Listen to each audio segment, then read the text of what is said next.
Hello everyone, as you can see over my shoulder, I'm at the White House and wanted to take the chance in this short video to talk about the difference between the economy and the stock market.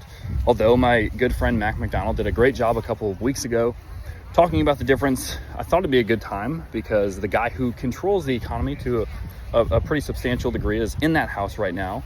I know during the filming of this, the government is shut down. So I think he's still working. He probably is, but he's not taking meetings right now, so I don't personally know. One of the main things that people get mistaken when they think about the stock market is the president is in charge of how successful it is. And you can just take a look back at the last 3 years, even as the most recent example of that not being the case, because if blue or red was good for the stock market or blue or red was bad for the stock market, we don't really know what to say now, because I believe 2023 we're at about 24%, 2024 we are at 23%, and this year, what are we at, like 15% or something? But point is, all 3 years have been positive, and there's been 2 different presidents in those years. If we take an even further look back, there's no 4-year period from President Obama to President Trump to President Biden to President Trump again, we'll see, where we've been negative. So again, there's really not a lot of data that shows that the president has that big of an impact over the stock market.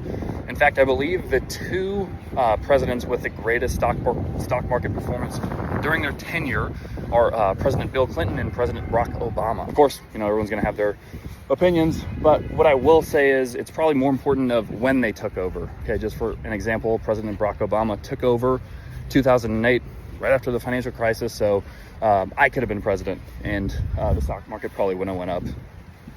Well, hopefully so.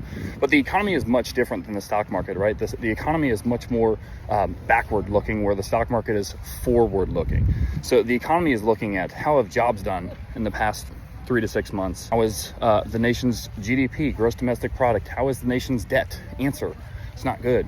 But the economy is more backward looking, and that's going to be felt more in things like inflation, where the stock market is much more forward looking, and that's going to be seen more in things like a 401k and your investment account. So folks, that is the White House, and that is the difference between the economy and the stock market.